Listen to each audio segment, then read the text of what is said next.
Hello, কেমন আছো তোমরা? আশা করি খুব ভালো আছো। আমিও খুব ভালো আছি। সবসময় তো আমরা মটরের ঘুগনি খাই, শুকনো যে মটরটা। আজকে কাঁচা মটরের ঘুগনি বানাবো। দেখো কি করে করি আর কি কি নিয়েছি তার জন্য।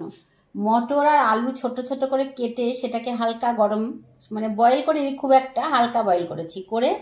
আর নিয়েছি দেখো টমেটো, কাজু কিশমিশ, একটা গোটা লঙ্কা, গোটা জিরে, লবণ, চিনি, তেল তো লাগবেই, আদা পেঁয়াজ রসুনের পেস্ট, আর এখানে আছে জিরের গুঁড়ো, ধনের গুঁড়ো, লঙ্কার গুঁড়ো, হলুদের গুঁড়ো, আর এটা আছে আমার একটা নিজস্ব মশলা।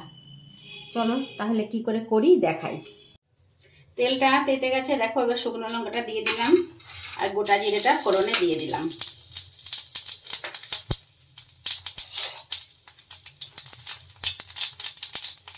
এবার টমেটোগুলো দেবো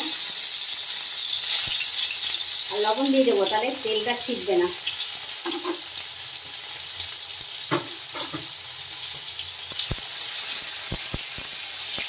এবার এই পেস্টটা দিয়ে দেবো।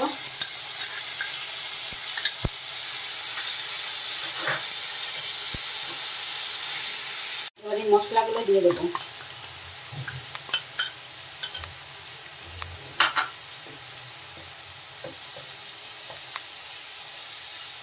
সামান্য জল দিয়ে একটু কষিয়ে নেব।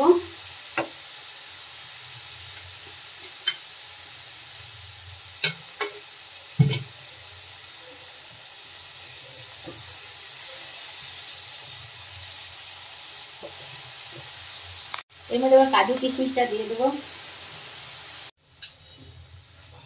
এবার এইগুলো দিয়ে দেবো, কড়াইশুঁটি আর আলুটা দিয়ে একটুখানি কষাবো।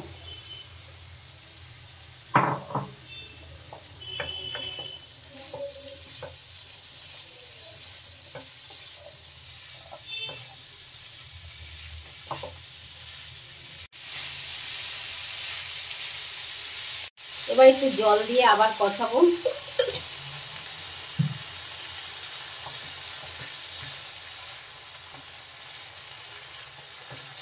একটু চিনি দেব।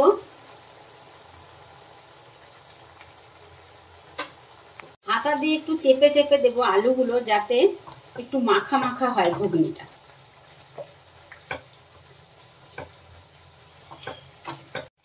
এই আমার বানানোর মশলাটা এবার একটু দিলাম, খুব সুন্দর ফ্লেভার আসবে। দেখো আমার রেসিপিটি কমপ্লিট হয়ে গেছে। তোমরা এরকম, এখন তো শীতের সিজন, কড়াইশুঁটি প্রচুর উঠবে, এরকম বানিয়ে খেও। কড়াইশুঁটি কচুরি বানাবে, বানিয়ে এর সঙ্গে খাবে, দেখবে দারুণ লাগবে খেতে। সেই কড়াইশুঁটি কচুরির জন্য অপেক্ষা করবে, আমি সেই ভিডিও নিয়ে আবার আসবো তোমাদের সামনে। আর এরকম নতুন নতুন রেসিপি নিয়ে তোমাদের সামনে আমি আবার হাজির হব। ততক্ষণ তোমরা ভালো থেকো, সুস্থ থেকো। আর আমার চ্যানেলটিকে লাইক, কমেন্ট, শেয়ার এবং সাবস্ক্রাইব করে দিও। সাবস্ক্রাইব করো, কিন্তু বেশি বেশি করে সাবস্ক্রাইব করো আর শেয়ার করে দিও, যাতে অনেকে দেখতে পায় আমার চ্যানেলটা। আর ভালো থেকো, ততক্ষণ টাটা।